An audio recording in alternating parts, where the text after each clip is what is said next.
Hey skiers, I'm Jeff from skiessentials.com. And I'm Emily. We are back. Actually, I shouldn't say I'm back. I'm here for my first 2024 women's ski comparison. Emily, you're back for your second.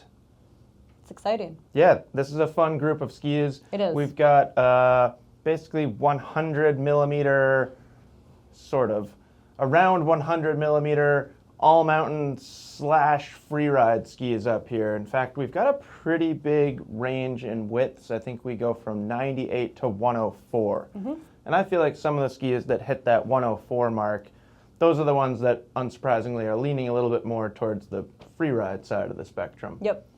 Any profound thoughts before we get into the video? I think I said this last year doing this width range, but it's definitely a favorite category for me. Yeah, you know, that's fair. You'd think going up into this waist width range, you'd be leaning obviously more into soft snow focused skis.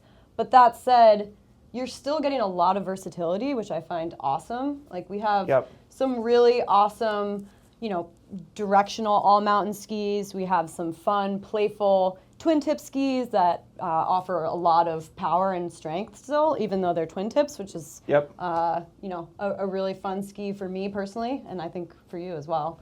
So yeah, there's just a lot of great variety up here and a lot of, like, a range of applications with all these skis. Yeah, I agree. I think like the first two skis over here are a great example of what you're saying, where like those are two skis from the same manufacturer. One is a playful twin tip, very good soft snow performance, and the other, not that it doesn't have good soft snow performance, but it has really good firm snow performance too. Yeah, and another thing, we have a lot of skis that have either a narrower or a wider counterpart. Yep. Which is awesome too, just for, you know, some options. Yep, absolutely. You ready? Ready. Okay, so I'm going to introduce each ski, and then really it doesn't matter what I think of them, and we'll hear hear the rest from you. But first up, we have this Armada ARW 100. If you've been following along, thanks, Emily. I've been doing that a lot lately. If you've been following along, you probably know that there's a brand new ARV and ARW line for 2024, this upcoming ski season. And we are very excited about it. Yes. I think the changes are awesome. Pretty much a wholesale change for these skis.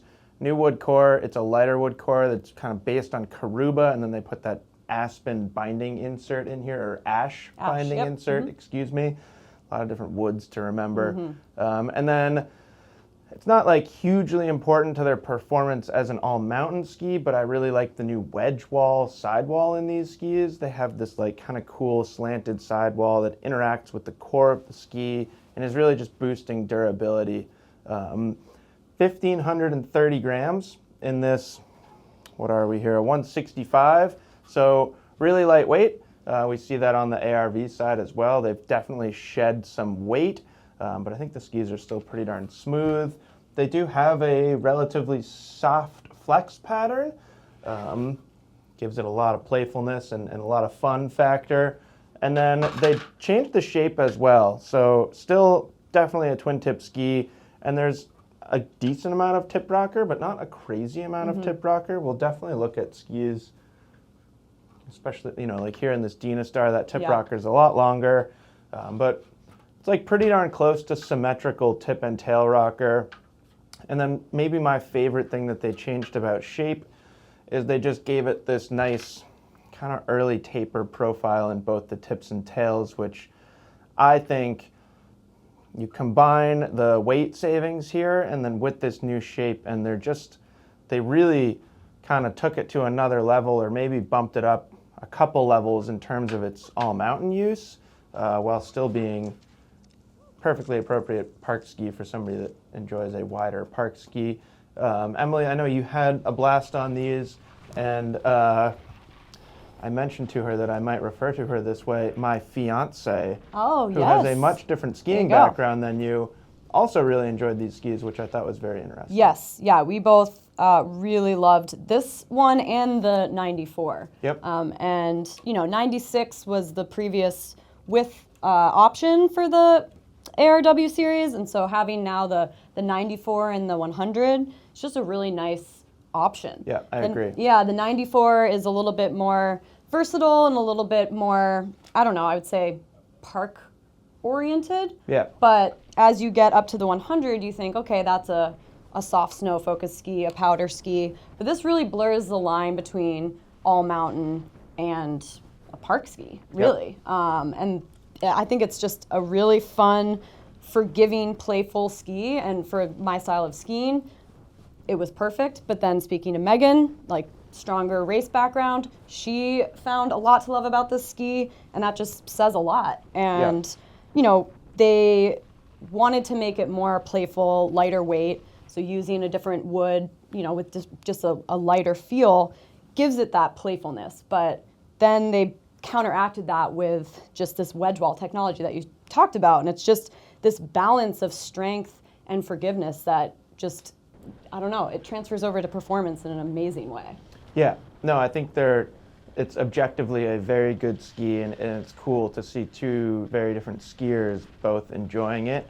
I feel like it's the type of situation where a skier like Megan, say if they were skiing this on a really, really like firm snow day, it has its limitations, sure. But on a nice soft pack powder groomer, you still could make some like pretty dynamic carves. Yeah. I think like its true benefit comes through when you get it off trail, just the way it kind of dances around and totally. It's so flickable. Yep.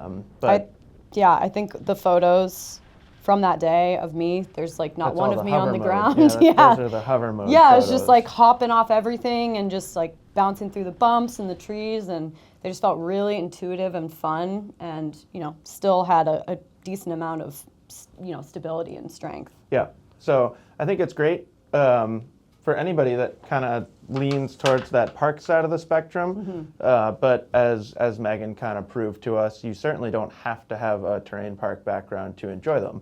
Absolutely I think anybody looking for maneuverability, ease of use, they're not tiring at all, which I think is like a huge benefit that doesn't, like a level of fatigue doesn't get talked about with ski performance as much as some other attributes. So I think that's commendable. Totally.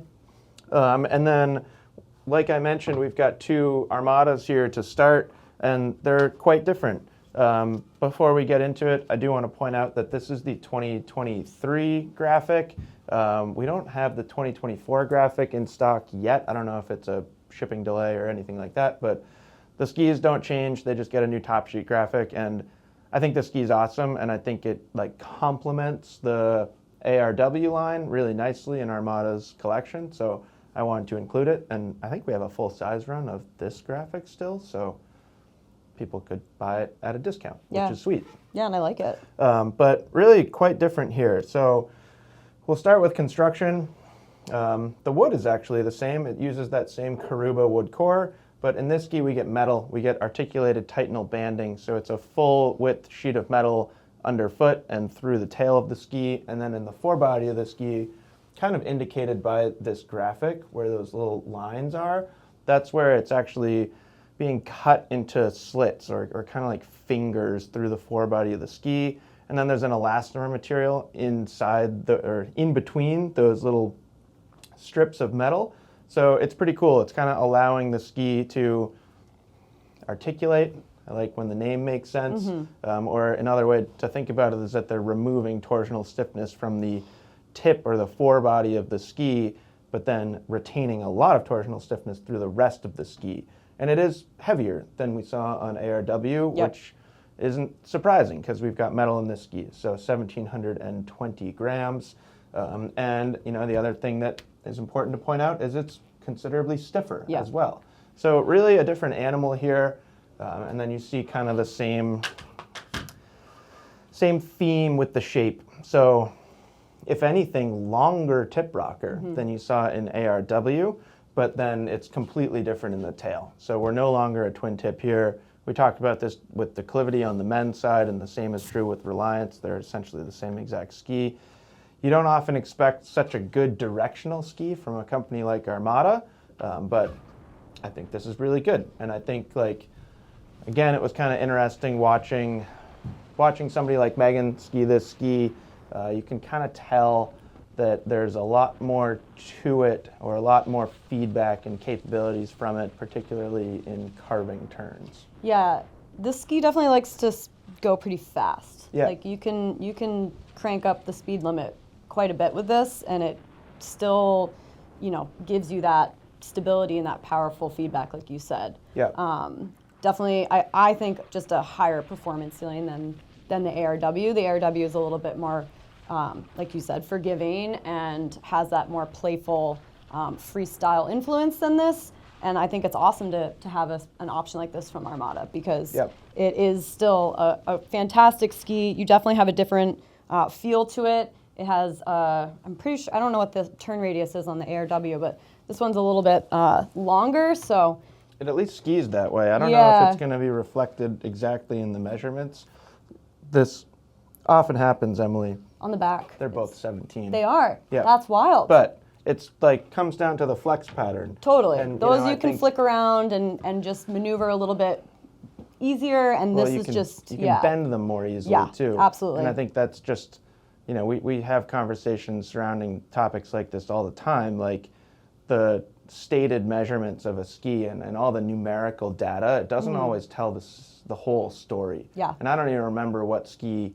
I think it was in the recent men's freeride comparison, but we had a similar discussion about two skis that had the same exact turn radius, but Interesting. Yeah. turned wildly different. Yeah. The flex pattern and also the shape. It's like Yep. you are going to get more precision and power out of the tail in this. So it's going to feel like you can kind of hold in your carve a little bit longer and with more power. And so it is really just, that strength and that precision from the middle of the ski down to the tail. It's really noticeable. And then Yeah. just really smooth, easy turn initiation, which speaks to the way that they approach the construction in the forebody. So Yeah. Yeah. And, I think it's worth bringing up the soft snow performance of this ski. And I do think Armada does a really good job with Reliance and Declivity of retaining some like freeride nature and Armada brand influence. Yeah. But when you take them off trail, it requires a pretty skilled skier. Yeah. I would say like it really anywhere it's best for an advanced level skier. Yeah. I could see like a strong athletic intermediate getting along with them okay, as long as they're not like taking them into really tight trees Yeah. or really demanding off-piste terrain. Yeah. That's where you need to unweight the tail. It requires more Yeah. of an active, engaged skier. Yeah, but I did really enjoy my time on these off-piste. Like, Yeah. they definitely have that capability, that versatility. So, as I said in the beginning, like, we have an array of options up here. Some like more playful twin tip, freeride influenced ones, and then some really great directional all mountain. So I'd say this Yeah. is one of those. Next ski is quite a departure from these first two.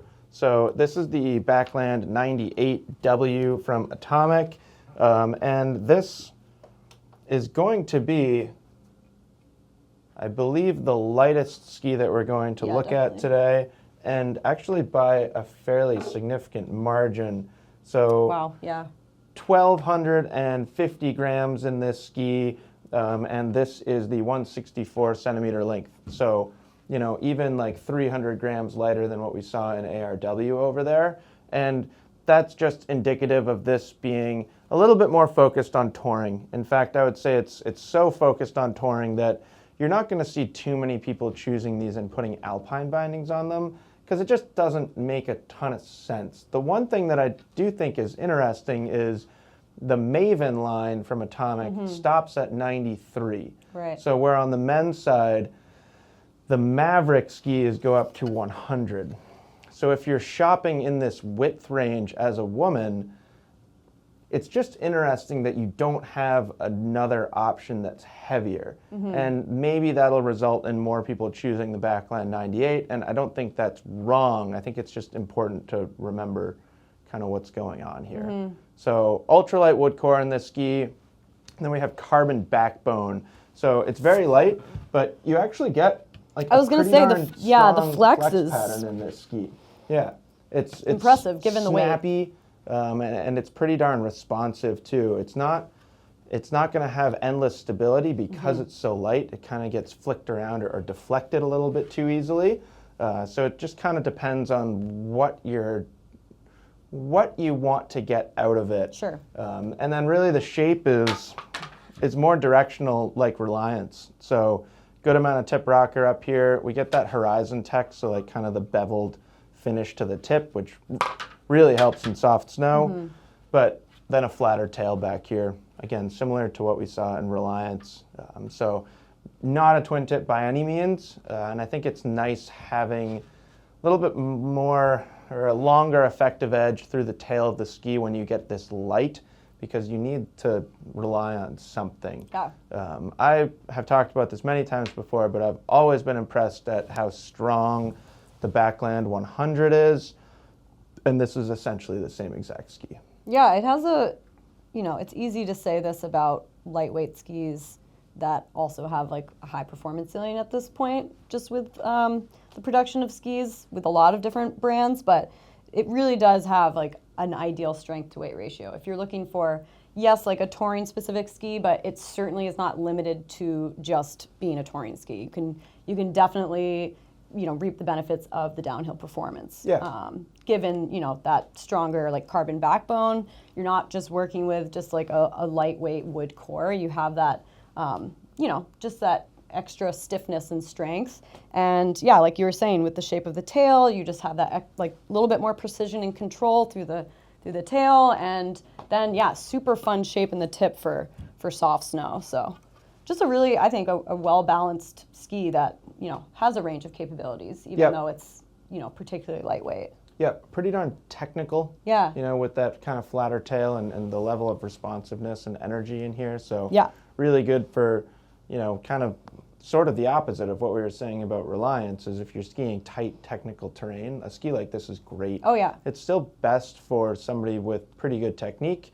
A ski like that ARW with the increased tail rocker and the twin tip shape, that's going to allow for a lot more smeary, kind of drifty, forgiving turns, where this, again, is going to require a little bit of unweighting, but it's so light that it's really easy to do, and it's really easy to put it exactly where you want it to go. Yep. I think you could go a couple different directions here. You could put like a super light tech binding on here and have it be like a dedicated touring setup.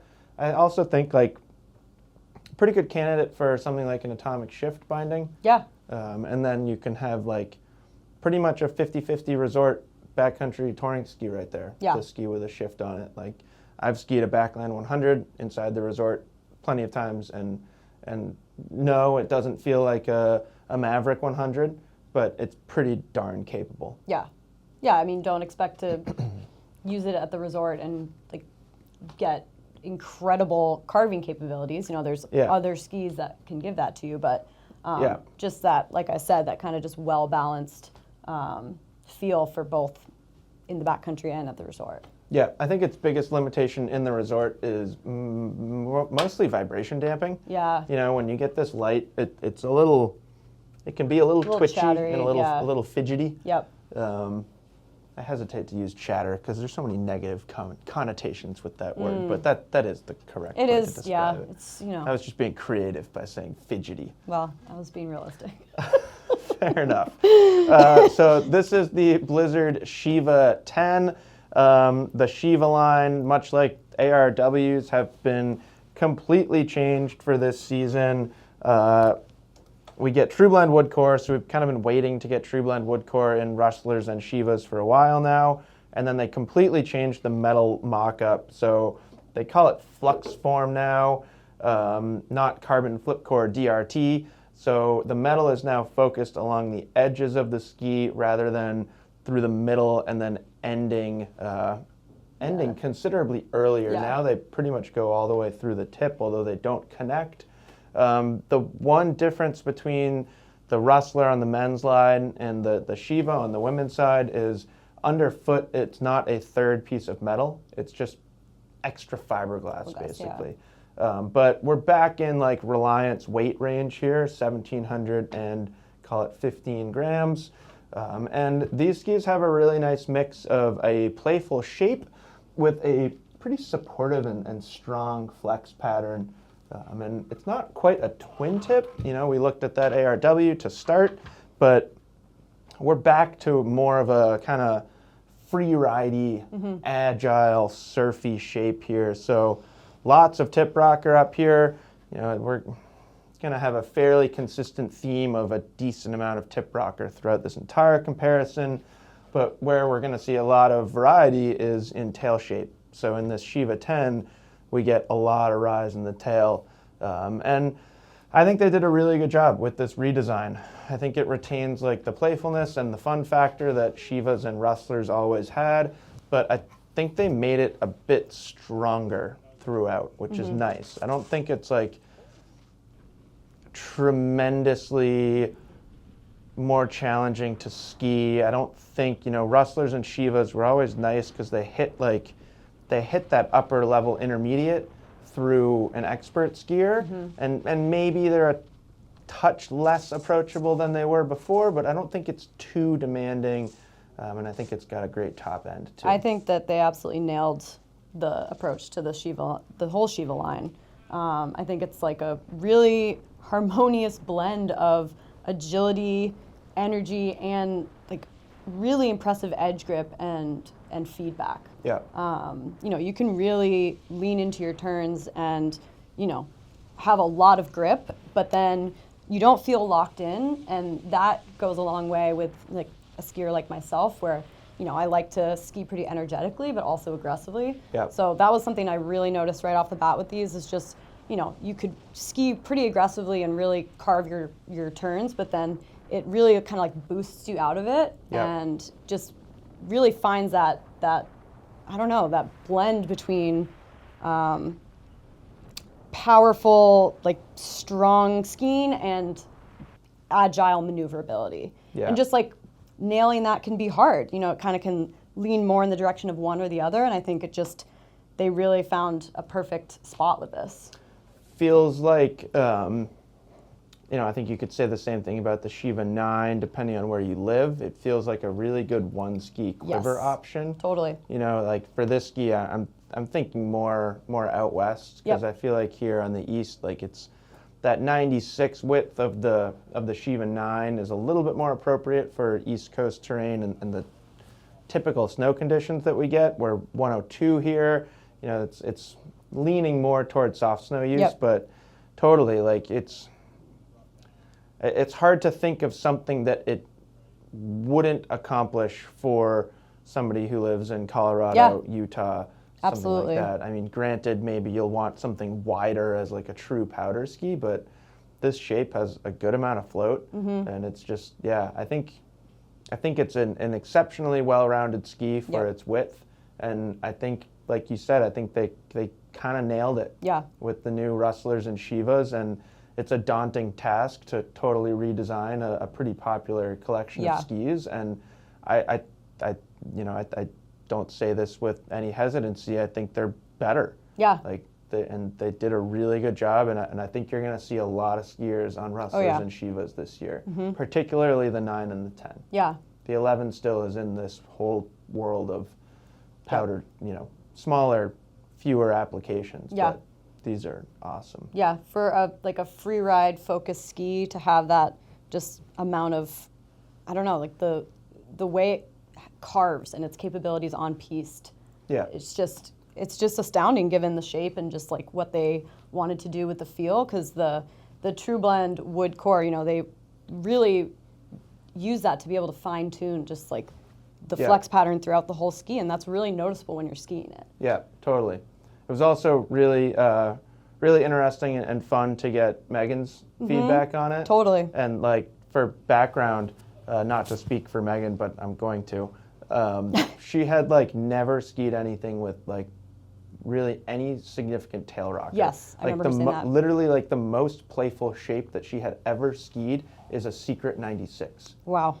So like she got on stuff like this past season, and her mind was just like like her opinions were like shattered of what like a playful shape can be, and if it satisfies somebody like that who's like incredibly precise in how they ski and how they're like applying forces, then it says a lot about like what manufacturers are achieving in these shapes. Yep. So, killer ski. I know. Definitely a favorite. Yeah, super cool. And then this next ski from Dynastar is pretty interesting. You know, I think this is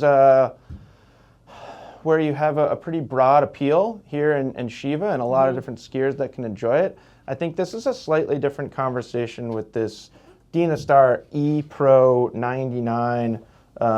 Really interesting construction in these skis. So one of the things that I think is fascinating is how they pair a wood core with polyurethane.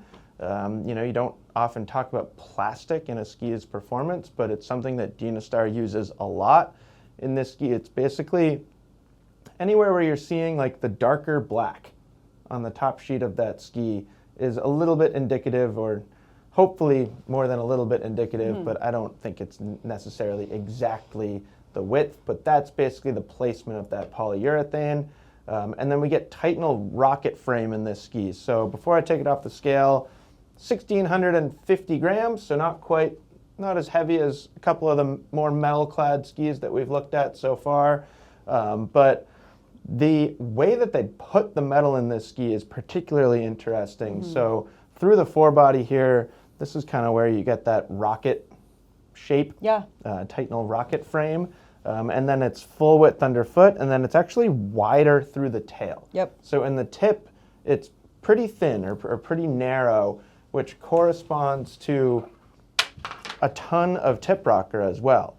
And then in the tail, the story is the opposite, or basically follows that same path of the metal, or the same theme as the metal. There's not much tail rocker back here.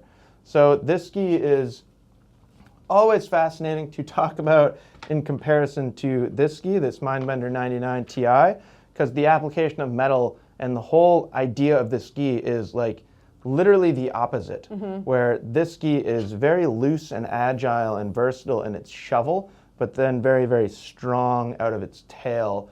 And this ski is designed to be more precise in its turn initiation and then looser in the tail. Yeah, that's very so true.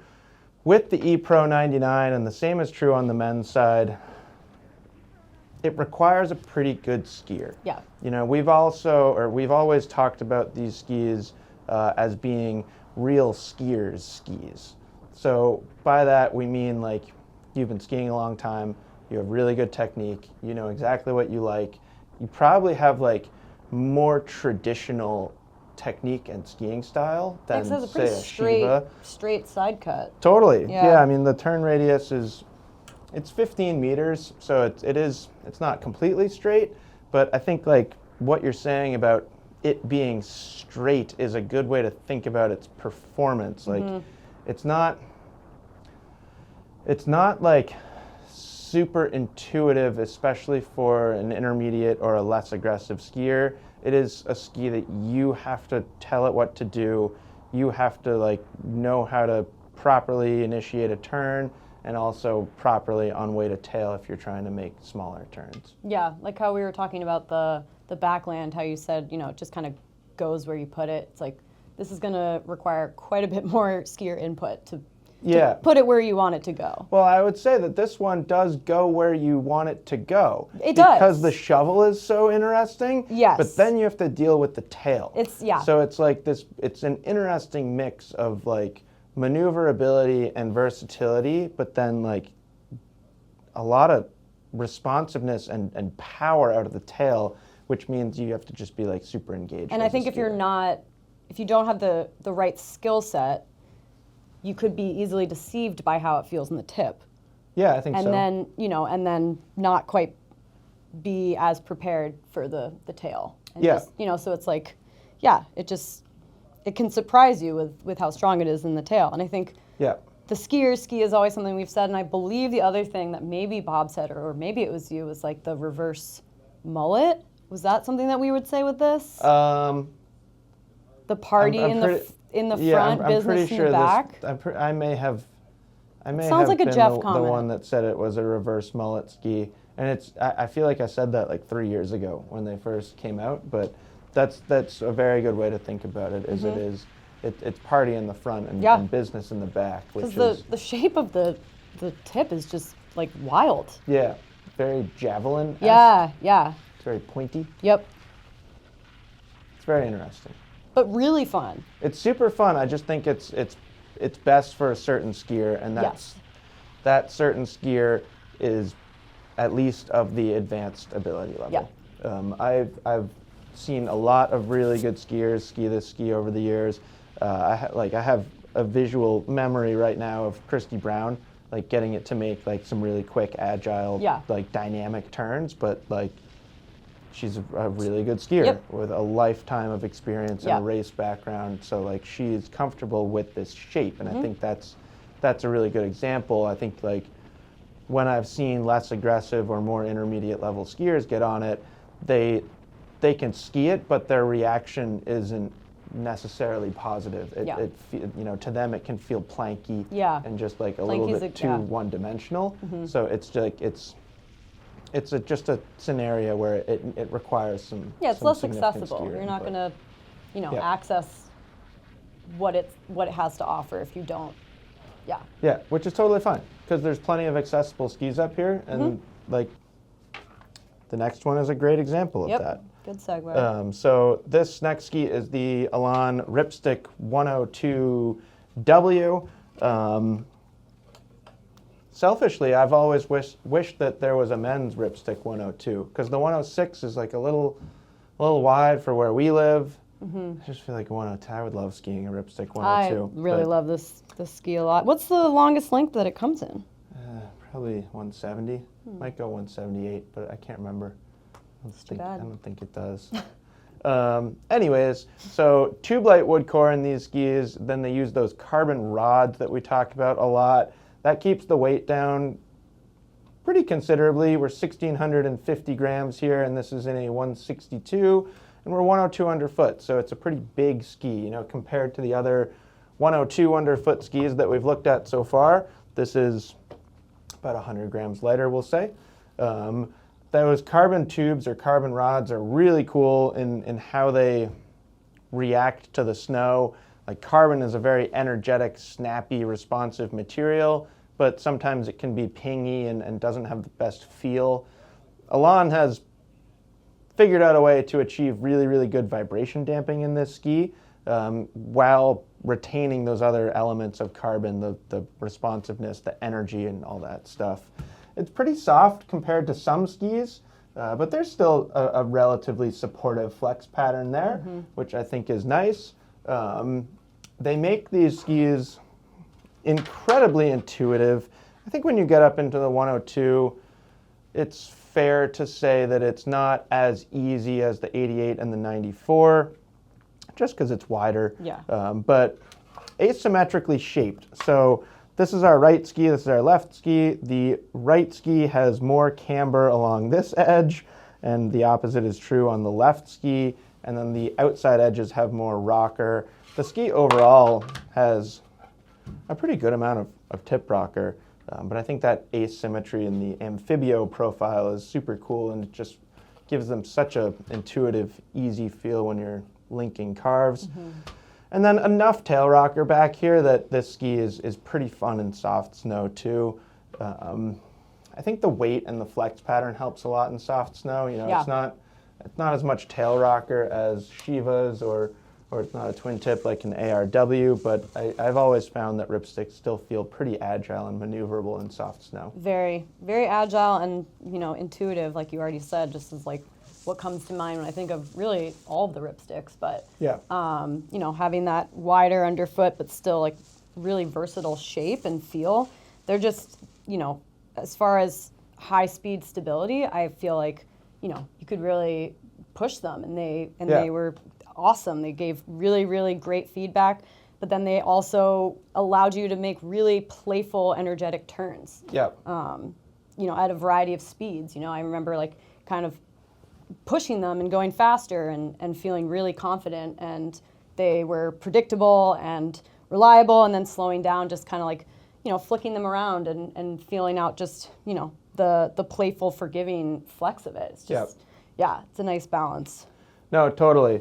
And I'm glad you talk about stability, because that's like an interesting conversation with Ripsticks in general. And on the men's side, with the like non-Black Edition Ripsticks, like Bob typically will talk about a limitation to how hard he can ski them. You know, they have like vapor tip inserts up in the shovel. Yeah. So the flex of the tip generally is softer than the rest of the ski. And, you know, Bob's 225 pounds. So he often feels like he can kind of like push right through the shovel, which results in less overall stability. But, you know, being in the women's line, Yeah.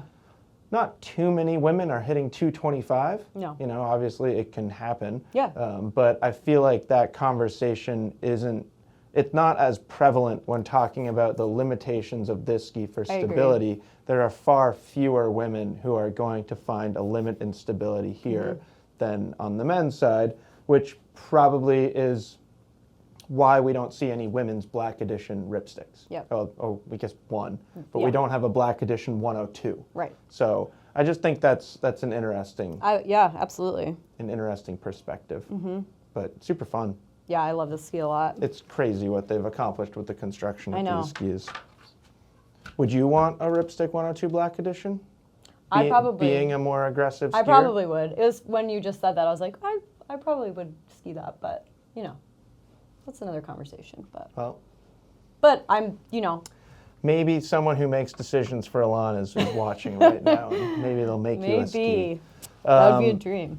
Back into the twin tip world here with the Faction Prodigy 2X. Obviously, this is a women's comparison, but I'll throw in my own opinion or perspective. The Prodigy 2 is my favorite faction, which it's probably just because it's like a super fun twin tip shape, 98 underfoot twin tip. There's a lot to That like all there. adds up there, yeah. But I feel like it's pretty fair to say that the build in this ski is more simple than complex. You know, here in Elan or in the Ripstick or really any Elan skis, we see a lot of different ingredients. This ski is mostly just a poplar wood core. And interesting that it is, I think the heaviest ski that we've looked at so far is 1,830 grams, which is, you know, a good representation that weight in skis can come from a lot of different things. In this ski, it's basically coming from core thickness and epoxy. You know, when you have a simple construction or relatively simple construction like this, you typically see a lot of fiberglass and a lot of epoxy, and those two things are actually quite heavy. Yeah. So Yeah, kind of this interesting. has a pretty thick profile. Yeah, totally. Yeah, good vertical sidewall underfoot. Yeah. It does taper into cap in the tips and tails, which is basically exactly where the rocker starts. Nice, even, round flex pattern in this ski. I'd say it's even a little softer than what we saw in Ripstick. And I think really the most important story with the Prodigy is the shape. So we're right back into a twin tip world. You know, this ski is a great comparison to that ARW that we started with. Obviously, we're considerably heavier here, but we're right back in a twin tip world. A little bit longer tip rocker than we saw in the ARW, which is kind of countering the flex. You know, I think this ski is a little stiffer than that ARW. And then I think just a touch longer tail rocker in the tail. So I've always found the Prodigy 2 is very fun to ski. It's pretty reliable. You know, it's got that like heft to it. So if you're skiing fast, skiing in a straight line, landing a big jump, something like that, it's supportive and reliable, but it can be agile and fun off trail too. This ski has a pretty big range of mount points. I actually think it's a little bit more than you see on the ARW, which does have a range as well.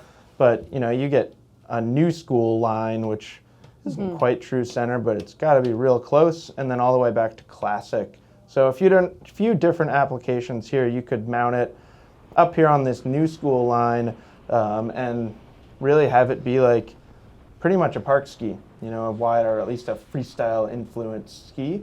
Or you could go back here onto classic, and then its shape is really giving you just a nice fun tree ski. Yeah, I was literally just thinking this would probably be a pretty fun like daily driver at Mad River. You know, yeah, this like, I mean you would mesh very nicely with this at like Mad River. Really fun shape for bumps and trees, and I think it has like a relatively, I mean, short to medium turn radius. Like 14 meters so in the 165 that we've got here. It's pretty quick underfoot. So totally. and just to combine that with just the heft that you were talking about, it's a really, like, it's impressive, you know? And it gives it a more well-rounded nature. Absolutely. You know, like kind of like they're doing with the rocker and the tips and tails. They're countering like a heftier build with some playful shaping concepts. Yeah, yeah. So like taking it from, I could see someone taking this to Mad River, going into the bumps and trees and just having a blast and having a lot of control and, you know, easy maneuverability. And then going over to like Sugar Bush and like, having a great time on the groomers. Yep. And then going into the park. Like, Yep. really versatile and just, yeah, like, I love when a ski has this twin tip shape, but doesn't feel like loose and like noodly, you know? Yep. Yeah, and like, you know, we don't have a huge amount of twin tips up here on this wall. Yeah. But among the twin tips that we have, I don't think any of them are like loose and noodly. I know, as I said that, I was thinking about, you know, the ones that we have yet to get to. ARW would be the loosest and most, and the noodliest. Yep. But even that, you know, it's got some responsiveness to it. Yeah. Next ski is a favorite of mine, and I think you And mine, like yeah. this one as well. This is the Fischer Ranger 102. It's the same ski on the men's and women's side of Fischer's line. So there is no Ranger 102W, but we talk about it through the women's perspective anyways. Poplar and beech in this ski, and then we get shaped Titanal laminate. So it's almost full width underfoot. It's not quite full width. Like there's maybe half a centimeter of no metal as you reach the edge. And then I've always thought it looks like kind of elongated butterfly wings, but mostly focused underfoot here. They put this little flex cut in the metal, just give it a little bit more of a sweet spot underfoot. I'm curious about weight here. 162. Yeah, just about 1,700 grams exactly. So I'd say pretty darn like middle of the road, right in the center of the different weights that you're going to see on this wall. And I've always really enjoyed this ski's performance. You know, it's been around for 2 seasons now since they redesigned the Ranger line. And I don't know, I just feel like it's got such a fun mix of playfulness and maneuverability off-piste, but then like some strength to it on trail. Yeah. And I think the shape is like, I don't know, I just really enjoy the shape. So nice smooth amount of tip rocker up here, and then like almost Santa Ana-esque taper, where there is some taper here, but it's not abrupt, so you get like good long effective edge at a higher edge angle. And then it's not a twin tip, you know, there's not like enough splay back here to consider it a twin tip in my opinion, but there is enough rise back here that it can be pretty darn agile. And yeah, you had a great time on these on a nice soft snow day. Yeah, I was just like thinking back to that day and just how I was able to put this to the test. And, you know, it definitely holds its own on trail. I would say that, you know, it's a little bit softer in the tips. Yep. So I think we've talked about this with the Ranger 96 as well, just like where you want to have your balance. Yep. Again, speaking to Bob, like he like kind of pushes through the shovel here. Yeah, and so if you're, you know, like really driving them aggressively and you're a heavier skier, you might, you know, find a limitation with that. But for someone like myself, like it really is a nice blend of like a forgiving, agile flex with that power underfoot. And what I'm remembering that day is like we were finding some really fun features, like this kind of rock feature that I went off of, and, you know, just to like kind of get myself in there, it was really easy to maneuver, and then really strong on the landing. And like that combination for me, just like being able to really have them respond quickly and, you know, having that nimble nature, but I just love how they shaped the metal in it. It just really kind of, they really found this sweet spot. And, you know, I would say I consider myself like a free ride skier. So just the shape, not fully twin tip. Like I like that it's not fully twin tip. You get that you know, just feedback from the tail, Yep. and you're able to, you know, kind of have that energy out of your turn, and yeah, they're just a blast. Yeah, I feel like they achieve a similar combination of attributes or characteristics as the Sheeva 10, Yes. but in a little bit, in more of a directional Yeah. format, so like more responsive out of the tail, less drifty, but yeah, like it's the same kind of conversation where they're pairing maneuverability and soft snow use, and like it's so good in the trees. Yeah. But then you can get it on trail, and it's not weak by any means. You can push it pretty hard. Yeah. Like you said, like Bob and I have had some funny conversations about Rangers where I'm like, oh, they make such beautiful turns, and he's like, they don't turn because he just pushes right through here. Yeah. And, you know, that's an exaggeration, but again, like it's less of a concern on the women's side because there aren't going to be as many skiers on the women's side choosing this ski that have that same like skier weight Right. pushing through the shovel Yeah. issue. So And it's just I worth think they're noting. fun. Yeah, totally. Yeah. No, all these things are worth noting. Yeah. Yep. But yeah, I think it's a great ski, and I'm very partial to the color. I know some people don't love the color, but I think it's I like it a lot. one of the prettiest shades of blue I have ever seen. I agree. Next ski is the K2 Mindbender 99 TIW. Although we are 3 millimeters narrower, I think it's a fun ski to talk about after Ranger 102 Yeah. because this ski to me feels like it's maybe sacrificing some of the soft snow off-piste capabilities or performance or ease of use rather for stronger overall feel and more stability, which makes sense because they've got longer metal. Or just thinking about the overall mass of the metal in this ski, there is more metal in this ski. So it's an aspen wood core, and then we get Titanal Y-beam.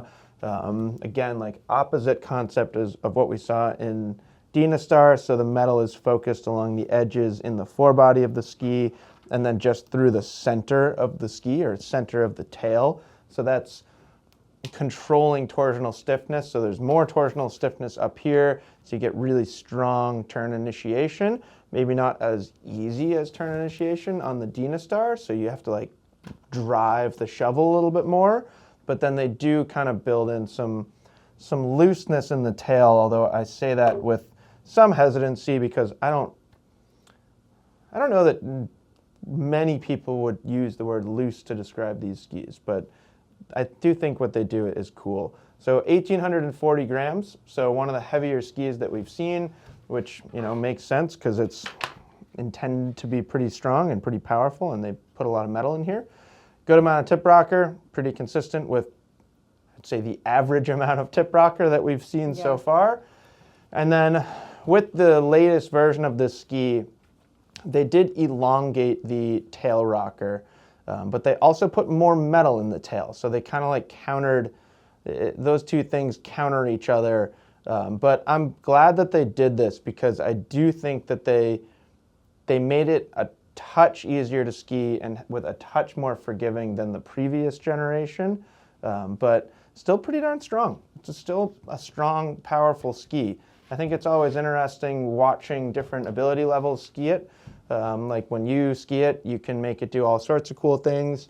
On the men's side, like Matt Stromecki was testing this ski a bunch last season, and he's a strong, very capable, very playful skier. And when you put him on it, it's like, whoa, look at all the cool, like, maneuverable stuff you can do on that ski. But similar to whatever ski we were talking about, when you put an intermediate on it, it turns into less of a dynamic and a less positive skiing experience. Like you see that in our ski test when a less aggressive skier or an intermediate level skier get on it, they find a more of a planky, stiff feel and fatiguing feel rather than the dynamic capabilities that the ski has that require a pretty strong skier.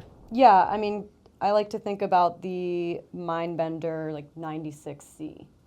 Which is totally different. Or the 106C, right. Yeah. Like if you're someone who, you know, likes K2, you like the overall shape and, you know, you're a less aggressive skier, that's an awesome option. Yeah. You're still going to get like the stiffness and the, you know, high performance ceiling from carbon and just the overall approach to the 96 and the 106C, but, you know, this is a different beast. This is definitely like a pretty burly ski, and you know, I think it's awesome because I don't think I would necessarily, I mean, as of recent years, it's been different, but like K2's reputation, you don't think of a ski with this much metal with K2. Yeah, I mean, I think we started having to kind of get into that mindset with the first generation of Mindbenders. Right. But no, I agree. Yeah. And it's cool to see the progression, and I think it's if we went by like, you know, sometimes we do slarvy to carvy or like I like that. Playful to stable or whatever. Yeah. This would be with like Santa Ana 98 and Totally. stuff like that. So Yeah. it's cool to see them like build a ski that can hang with kind of those more reputable brands when you're talking about stability and precision and stuff like that. And I will say one thing that I did notice on these was, you know, they definitely require more work in like the bumps. Yeah. In the trees. That's exactly what I mean. Like you and Matt make it look easy. Yeah. But remember that Matt and Emily are very good skiers, so that might not translate for you. Yeah, they definitely, you know, felt heavy and like you definitely had to put in a little bit more work. So yeah, I wouldn't necessarily, you know, if I'm steering someone in the direction of a tree bump ski, this is more of a like open charging. Yeah. Yeah. Yeah. And like for those skiers, they'll be able to take it into the trees and bumps and do just fine. But it's probably not your focus. It's not, you know? it's and not there are other skis up here, like the next two that we're going to look at are like far easier in bumps and trees, and you know it's just a give or take. Yeah, absolutely. Give and take. Mm-hmm. Speaking of the next ski, now you have to hand me things, Emily. I do. So this is the Liberty Genesis 101.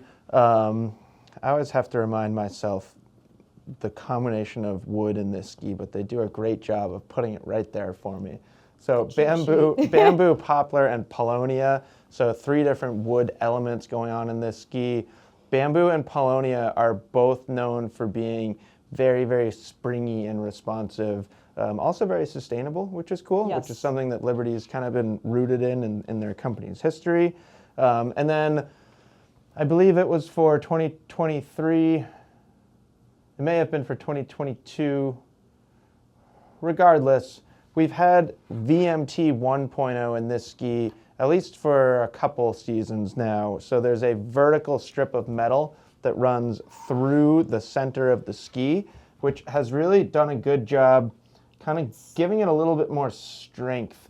Liberty often references that VMT as being really good at counterflexing. So it just makes the ski like less prone to move in either direction, or less prone to essentially shatter, which gives you more consistent contact with the snow and thus more control as a skier.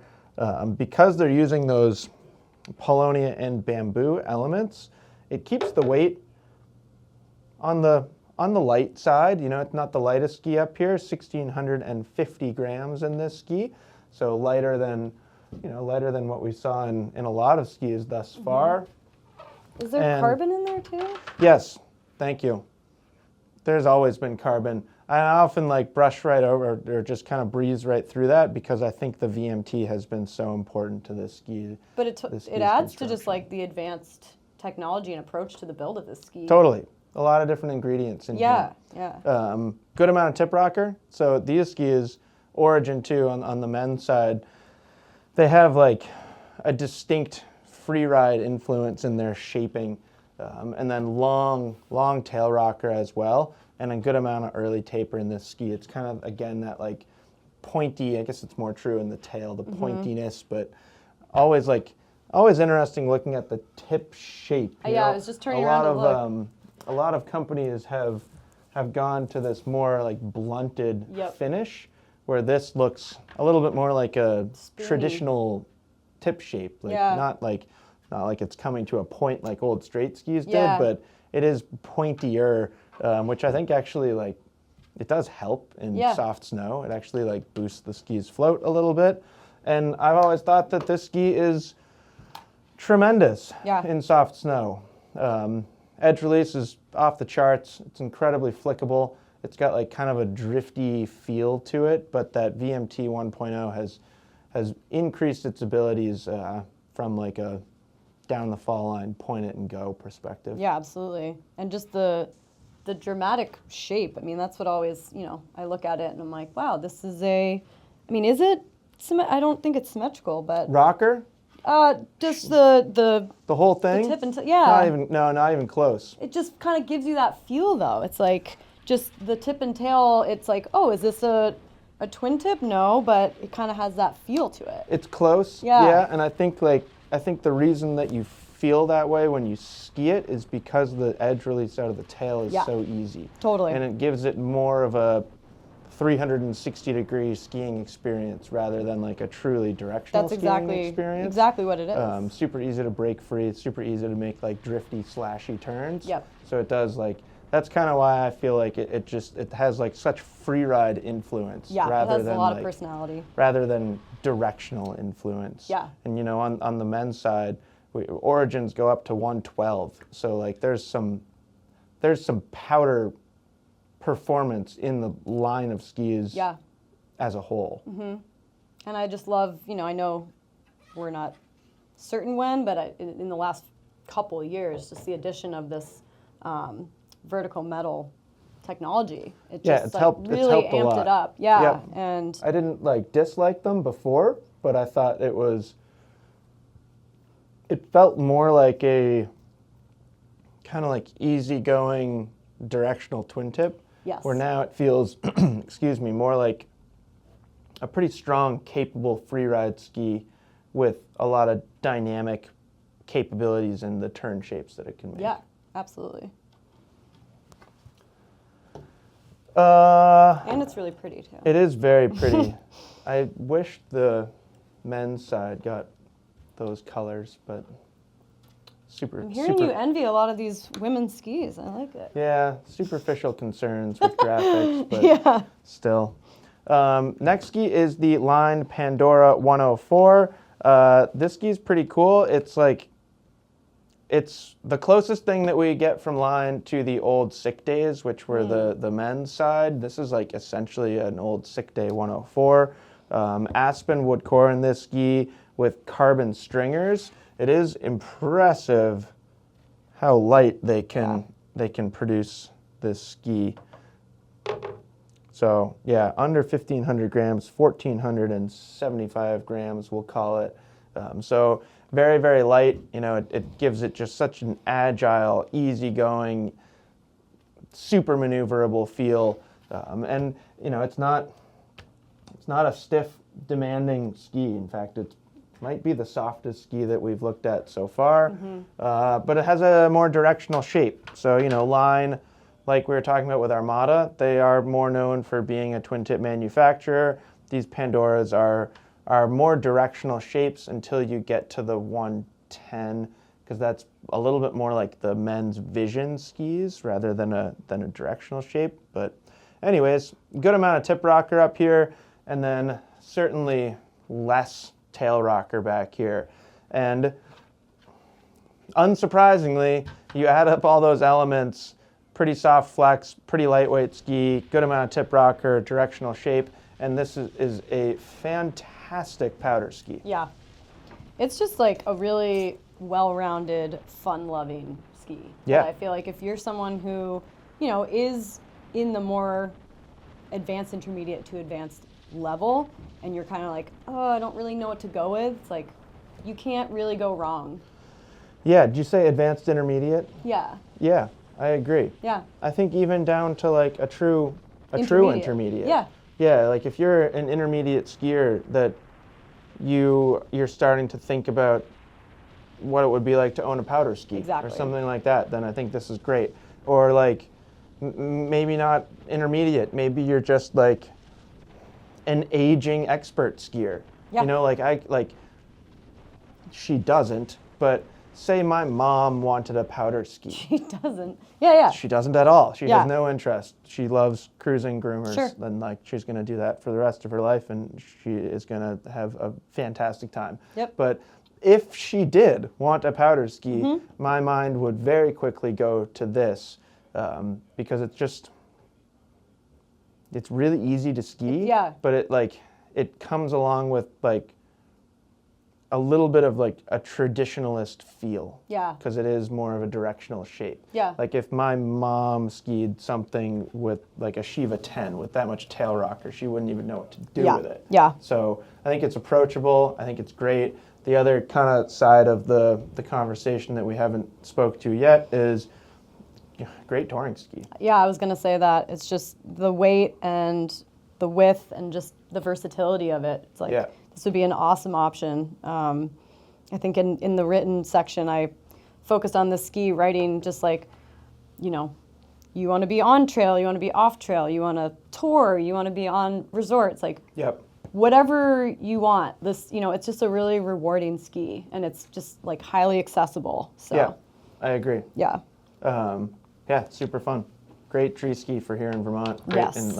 And here on the east, like it's wide enough to just be a powder ski if you want it to be a powder ski. I think I wouldn't be surprised if I saw a lot of the Pandoras out. Yeah, and like Bob and I talked about it a lot. Like I own something that's 110 underfoot, but I almost never ski it around here. Yeah. Like the skis that we choose as our powder skis are more like 100 to 104 underfoot for here, and that's plenty of float. Yeah. This is a fun conversation with these next two skis, both from Nordica and both Santa Ana's, but quite different in their overall feel and vibe. So this is the Santa Ana 88.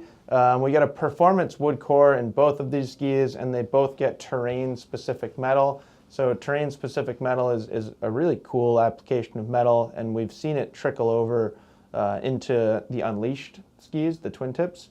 So basically full metal up here in the shovel, and then it tapers into like just a central strip, and then it goes wide again through the underfoot section, and then it tapers again and basically does the same exact thing in the tail. So they're taking quite a bit of metal out of like the fore and aft sections of the ski, but there's still plenty of metal in the tip and plenty of metal underfoot.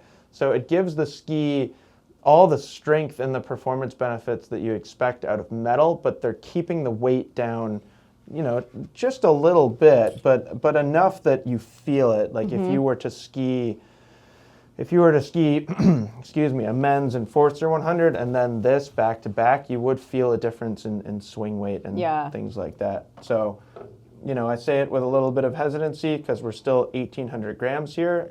Like, there's a lot of metal in this ski, so we're going to see it on the heavier side of the spectrum, and maybe the stiffest ski so far.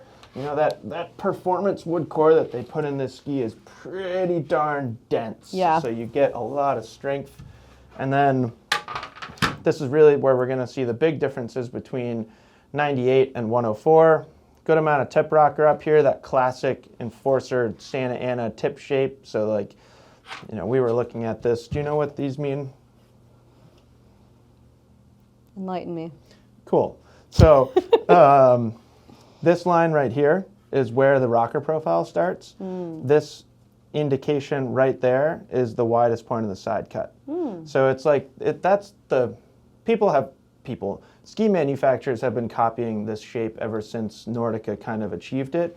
And what happens is, if you're skiing a flat ski, you get a good amount of maneuverability out of the tip. The higher your edge angle, the longer your effective edge, which is just a really cool way to build a ski. So I don't remember, did I even show tail rocker? Good amount of tip rocker up here, and then a flatter tail in this Santa Ana 98. And it's a pretty darn strong ski. You skied this a ton. I did, and that was the perfect segue because I'm hearing you say that, and I do agree, but I was able to just like pop around and really Sure. like ski with a lot of, I don't know, like agility. And it was mind blowing because when you do first get on them and you're skiing on, you know, you're skiing flat, you're skiing on trail, you're like, yeah, there's a lot of ski under me. Yep. But then I remember the video of you filming me, and There's some moguls. and yeah, I stuff like and- popped off a mogul and like got some air and it just like, got right back into the moguls, and I just kept being like, I can't believe this is how this skis. Yeah, I mean, I think for a skier like you're strong and you've got good technique. So for a ski like this, you're benefiting from the stiffness. Like, yeah, there were like some moments. I think you're referring to the skiing lookout. Yes. And like there were some moments where like just watching you ski, I was following you with a camera the whole time, and I've looked at the footage a lot too. You were benefiting from the strength of this ski on Yeah. landings. Yes. And I think that's like a big part of it. 100%. But then with that Santa Ana Enforcer shape, it's never completely locked in. Yes. So it's one of those things where you have to ask yourself whether you're going to be able to do that or Yes. not, because it is heavier and it is stiffer. But yeah, I agree. And it was super cool watching you do all those things. Yeah, and again, just having it be on the right skier, like the right Yeah. feet. It's like, Yeah. yeah, you're not going to be able to access that type of performance if you aren't on the higher end of the skill spectrum. Yeah. Yeah, and I'd say this falls into the category of advanced plus. Yes. Like intermediates probably need not apply, I would have to say, yeah, I agree. which But is fine.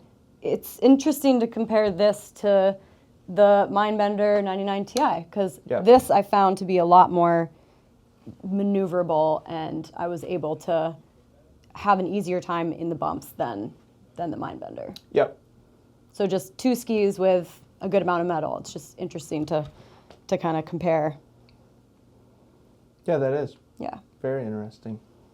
If anything, I almost would have guessed the opposite. Really? So that's great feedback. Yeah. That's why we do this, right? Totally. And then moving on to its wider counterpart, which is in the same line of skis, although with the 104, they slapped the free tag on there. So this is the Santa Ana 104 free. The construction is largely the same. So a performance wood core, terrain-specific metal. We're going to, again, see, I actually think we might get a slightly lighter weight out of this ski, but I'm not certain. Yeah, 1,750 grams. So they lighten it up just a little bit through the wood core, but it's still a pretty darn strong Yeah. ski. Yeah, I mean, the flex is, pattern yeah, like, again, I think it's a little softer than Santa Ana 108, but still, but it's still plenty of ski. Yeah. And then really, like, the big difference, obviously there's a difference in weight, difference in flex as well, but the big difference between Santa Ana 98 and this ski is both the 6 millimeters increase in waist width as well as the increased amount of tail rocker. So the tip shape is pretty much identical between Santa Ana 98 and 104, same kind of concept. You see that same graphic on the tail indicating the same thing, or in the tip on the base. But in the tail, we get way more splay back here. We get more length, and then you see that same kind of graphic on the tail. So it just gives this ski more soft snow performance, a little bit of like almost freestyle influence in its shape and overall feel. But it's still very, very strong and a pretty darn capable ski at speed. So, I think the same is true on the men's side with the Enforcer 104. It's still best for a pretty darn strong skier. I don't necessarily think an intermediate would have a great time on these skis. No.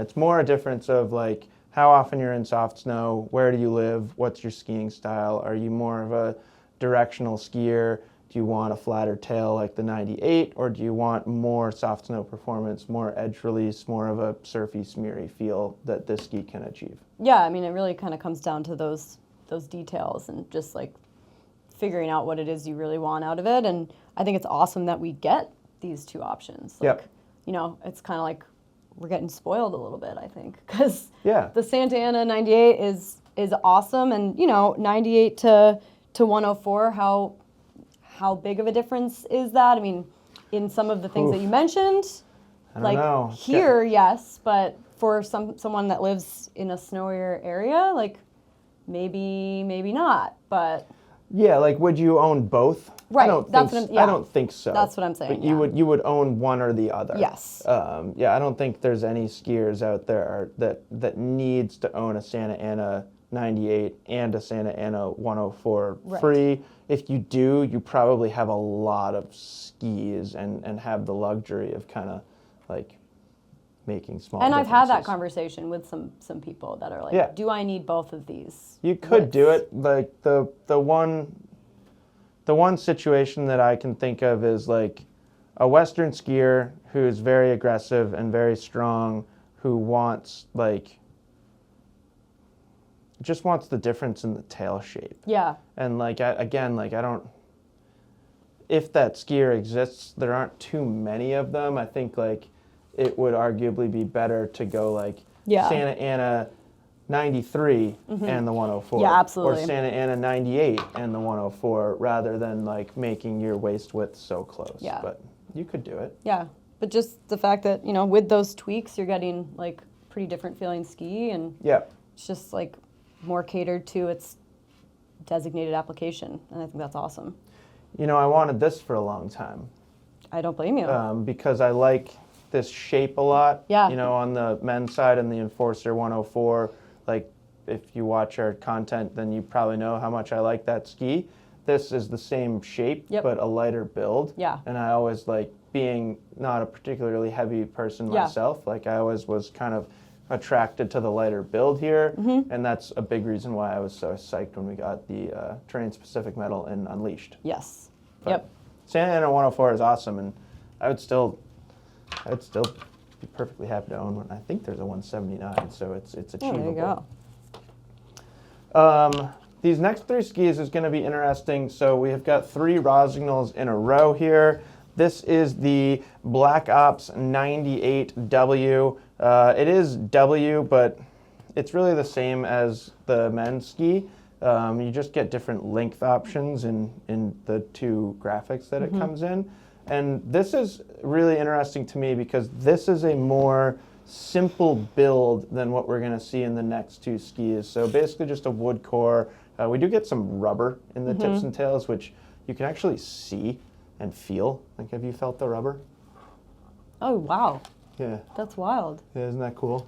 It's crazy. Yeah. So in the next 2 skis, we get all sorts of different things. Yeah. We get like line control technology. You get Diago fiber. There's just like a ton of different ingredients over there, where this is much, much more simple, but it still is It doesn't feel like it's simple. No, it's still a strong ski, and that's like why I think it's interesting to have these conversations is like sometimes on paper a ski can be very simple, but the result or like how it translates to on snow feel, it doesn't just come through with what you're reading in a catalog or reading on a website or something like that. Which is what a lot of people are basing their decisions off of. So 1,870 grams. Yeah. It is long. Are we a 170 here? I believe we're a 170 here. I think you have that on there. Yeah. So it is a little longer than some of the other skis that we've looked at here, but it's also one of the heavier skis up here. And this conversation happens on the men's side too. Like the strength of the Black Ops 98 is just, it's really good and something that I think a lot of people don't realize. Still a pretty strong flex pattern. I think the thing that's important to point out about these skis is that flex is stronger through kind of the central portion of the ski. Especially the tail gets a little bit more of a supple flex pattern to it, which gives this ski its playfulness, but really like a very strong ski. I almost just skipped right over shape, but that would be silly. So good amount of tip rocker up here, pretty consistent with what we've seen, although less than a lot of the skis with longer tip rocker. And then we're back into a twin tip shape here. It is like a directional twin tip. I think that's fair. Yeah. But it's still definitely a twin tip. So just an interesting ski because it's strong and stable from its construction, but then its shape allows for some playfulness. But yeah, I've always thought that like most people probably don't realize how strong and smooth and stable this ski is. And it just goes to show, like, you don't need to incorporate metal to reach that. Correct. You know, it's really impressive what they've done with it, and Yeah. I really love this ski. I mean, I am definitely drawn to the, you know, more powerful, aggressive ski with a twin tip shape. I mean, that's like, Yep. you know, kind And of it's like- checking a lot of boxes for me. In a lot of ways, it's a narrower Santa Ana 104. Yep. You know, yep. it achieves a lot of similar things. Yeah. Yeah.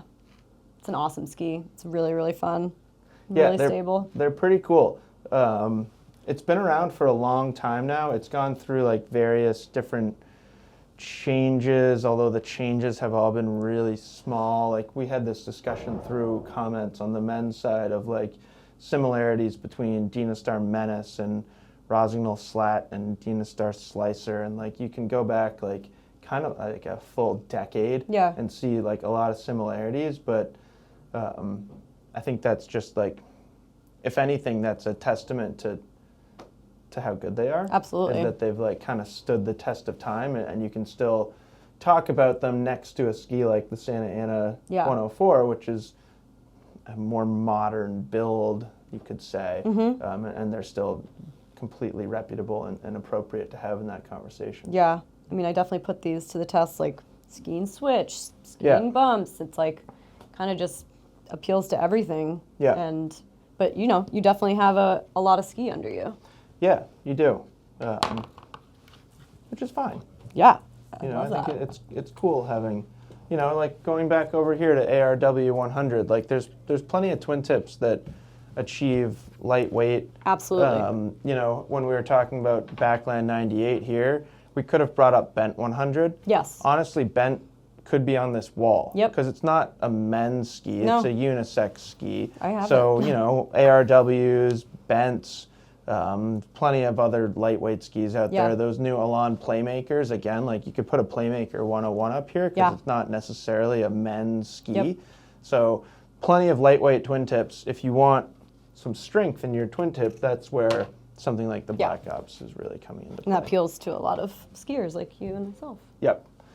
So here we've got the Rossignol Rallybird 102. This ski is one of those skis that just has like a ton of different ingredients in it. Damp Tech, air tip, double line control technology. I think it's Visco line control Yep. technology. So like a rubber material in vertical strips through the ski. There's just a lot going on in this ski. Polonia wood core here, and I believe we get denser when we move to the 104, which we can double check when we get there because I could be wrong. But no metal in this ski, or I believe there is like a Titanal binding insert, but they don't list metal as like a contributing factor to the Yeah, that's performance right. of the ski, leaving that 104 Ti more metal clad. And same is true on the men's side. So on the men's side, we talked about Sender 104 versus Sender 106 Ti Plus.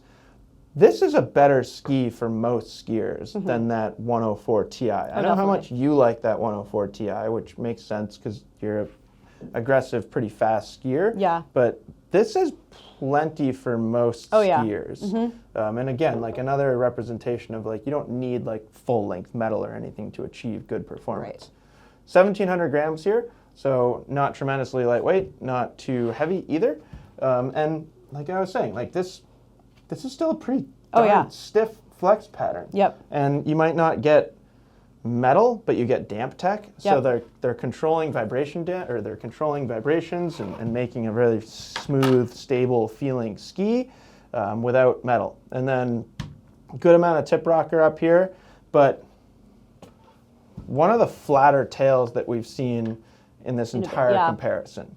So I think it's really easy, and I think like it's unfortunate that this has happened, but when you have two skis that are so close to each other in a collection, it's really easy for people to look at that ski and then assume that this is like not much ski less or than, like yeah. yeah, like Yeah. far lesser than Yeah. that. But with that flex pattern, with this shape, like this is a strong ski. Yes. And it's almost like you're taking a Santa Ana 98 and just making it wider. Yeah. This ski is a little lighter, Yep. but you're still getting like a lot of the same characteristics. I think Santa Ana 98 wider is more accurate to describe the 104, but this is more similar to that idea than it is different.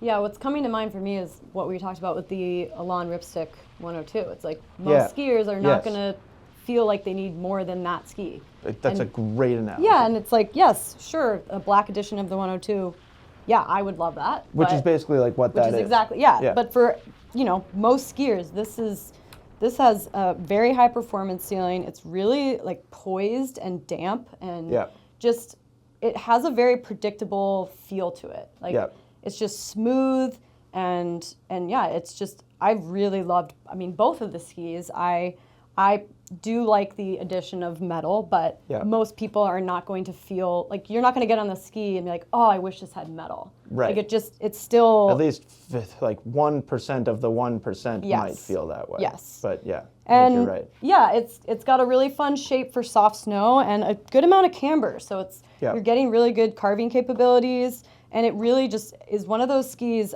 up here that just really seamlessly transitions between on trail and off trail. Yes. Like very well. Yep, could be a good one ski quiver. Absolutely. More for a Western skier and more of a directional skier, but totally. I think you're spot on. It's got like a good mix of performance characteristics for sure. And then the next ski, that 104 Ti, it really just takes things to another level. Yeah.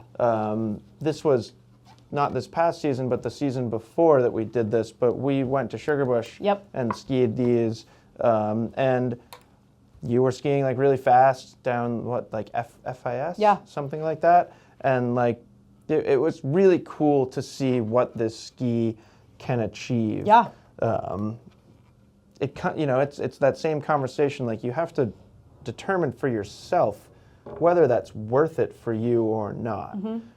It's not tremendously heavier, so we're only about 50 grams heavier in this ski, which is really just coming from the increase in metal, but like the list of things in this ski is even longer. Yeah. Titanal beam, damp tech, carbon alloy matrix, air tip, 2 LCT, and it's a different material than Visco, it's denser, and then I was wrong, still a Polonia wood core. So that's why we double check.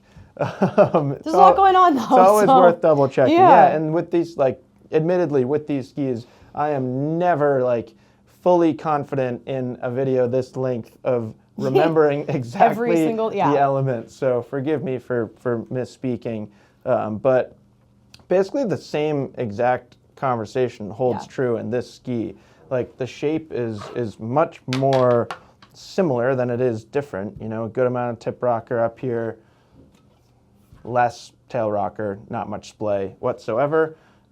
This ski, what's the shortest length in that ski? It'll say on the other one, on the little graphic.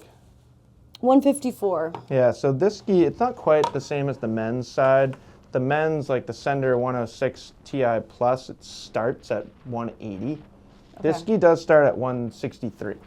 So kind of like indicative that, like, you know, they're moving the size range higher. So it's like that 156 skier, like they don't even, there's not like, those things don't pair at all. And I would even say that, like, it's just the one, like even this 163 is, there can't be too many people choosing this ski compared to that ski and sticking with the 163. Like I believe when you skied it, you were on the 170. Which I could be wrong, but I don't think I am.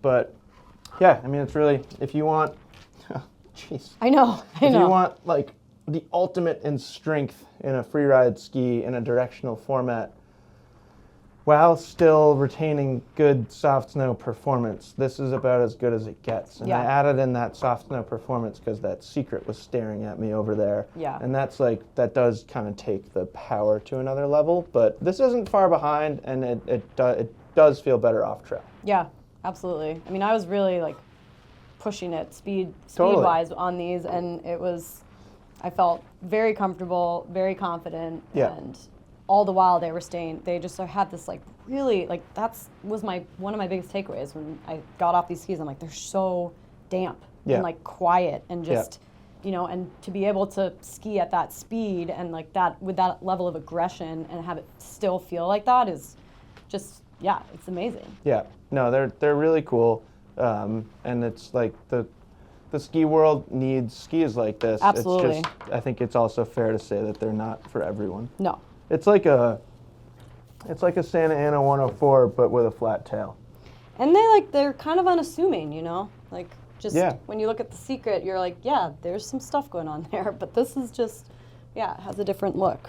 Yeah, unassuming, and like, I think it's been a little confusing with the Rossignol line for maybe as much as 5 years now. It's hard for people to land on what's right for them because there's so many skis, and then it's like, it's just, it can be a little bit overwhelming, kind of sifting through those. This is far different than both of the last skis that we talked about. So this is the Salomon QST Lumen 98, really identical to the men's QST 98, just a different top sheet graphic and different length options. Poplar wood core in this ski, CFX, it's carbon and flax, if you need a reminder of what CFX is. I was joking in a recent video that they don't call it CFX Superfiber anymore. That was always a really fun thing to say. And then they put cork in the tips, and I believe the tails in this ski as well, which is really kind of acting similarly to the rubber in the Black Ops 98, just adding some extra vibration damping. And then we get double sidewalls underfoot, so that like pink addition to the sidewall is really adding a good amount of stiffness and a good amount of power right underfoot, which is really important for this ski because of its shape, which we'll look at in just a second here. It's a very, very playful ski, but it doesn't get that from its weight. So over 1,800 grams, you know, which I think might be surprising to some people when they think about QSTs. They think they're really light and really agile. That honestly surprised me, just seeing that. Yeah, right? And they are agile, but it's coming from the shape. Yeah. So tremendous amount of tip rocker in this ski. Good camber height, too. So you get like snappy, energetic, bouncy performance out of the camber, but then like really, really easy edge release. So that like you combine those two things and it just gives this ski like an outrageously playful feel. Yeah. But another thing that I feel like people don't realize with these skis is just how stiff they are like underfoot. Like it's completely different. Like up here in the tip, it's kind of bendy. And in the tail, again, it's like pretty darn bendy. But if you just focus on this portion of the ski underfoot, it's like, it's very, very stiff. So you get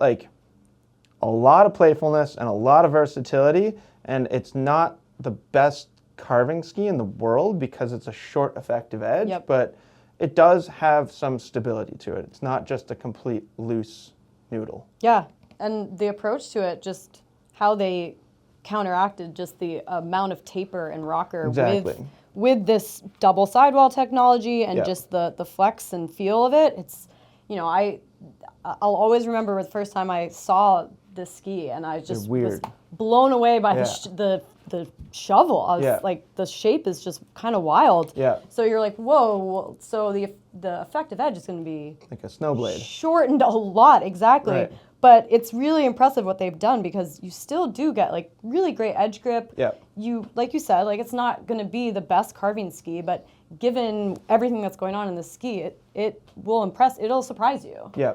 But the level of energy and playfulness, I really love this ski. It's one of the best tree skis you could ever ask for. Yeah. In fact, if you ski this in the trees and you want more, I don't know how to help you. Yep. You're asking for too much. There's really there's not much that I've ever skied that's like easier to ski in tight Vermont trees. Yeah, they have a pretty low swing weight. They're easy to just maneuver and flick around, and just a blast. Yeah. No, they're sweet. And there's even a little bit of freestyle influence in them.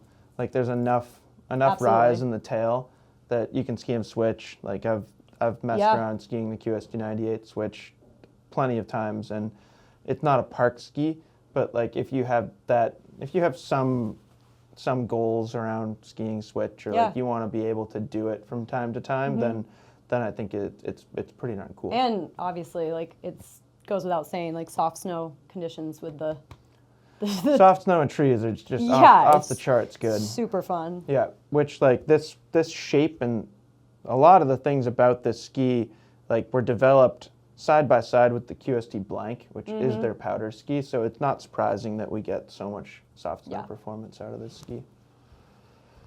And then to finish, this is fun because I get to talk about Megan again, and I always enjoy talking about Megan. Yes, you do. This is the Volkl Secret 102. So we've kind of come full circle here. So with that first ski that we looked at, that ARW 100, I talked about how, like, not surprising, but how interesting it is that a skier like Megan can enjoy it. And we Yeah. kind of talked about, like, how that's a reputable feature of that ski, or a notable achievement of that ski, is that you can take a skier like Megan and they can have a good time on that. A ski like the Secret 102, you have to take a skier like Megan, Yeah. or else you're not going to have a good time. Yeah. So this ski is multi-layer wood core. We get Titanal frame. We get tailored carbon tips. It's tailored Titanal frame now.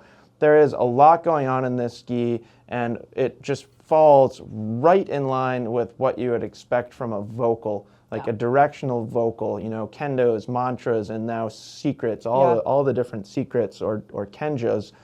They're very strong, they're very precise, they're very responsive, they're very technical, and when you take somebody with a race background and put them on these skis, they can do incredible things. When you take an intermediate and put them on these skis, it is kind of terrifying. Yeah, you might suddenly hate skiing. Right. It's just like they're very, very demanding. Yeah. But again, like it's important to have skis like this on the market. Yeah. So hey, we're over winner. 1,900 grams. So the heaviest ski up Yeah. here, and yeah, you can feel it when you hold it, and it's not the stiffest ski up here, I No. don't think, but when you combine the weight with everything else, it might have the most torsional stiffness Yeah. of anything up here, and then it's like there's not really, it might be the least amount of total rocker in any ski up here. So not like, there is tip rocker up here, but there's not a lot of splay. Right. So that takes away some of the playfulness. And then same is true in the tail. There is tail rocker back here, but again, it doesn't rise much off the snow.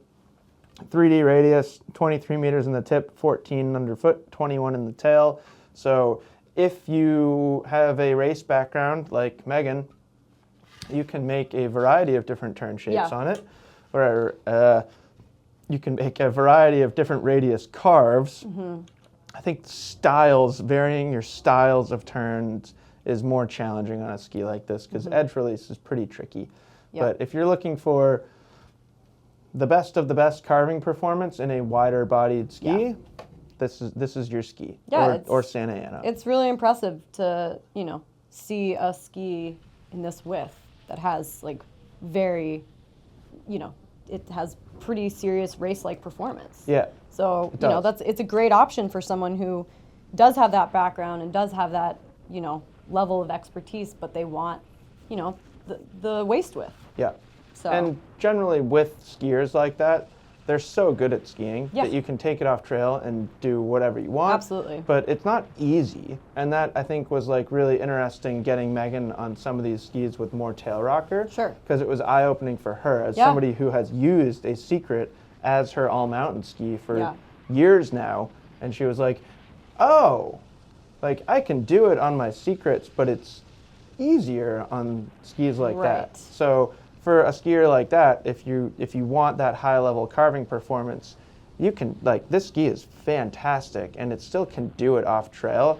It's important to know, like, it's not going to be particularly easy or like playful or dynamic in an off-piste format. yeah, and what's interesting, like looking at just how the metal is just goes all the way around the tip. Yeah. Versus the Sheeva Sheeva, doesn't, where right, it it's- kind of ends like right Yeah, here. there's no metal like right there. Exactly. And Yeah. that like you can feel in Yeah. the difference between the two. Yep. So. And like different intentions. Yeah. So there's a reason that they did that. Yep. So that's it. That was women's 98 to 104 all mountain / freeride skis. Thank you, Emily. Yeah, thank you. Do you have anything that you want to add?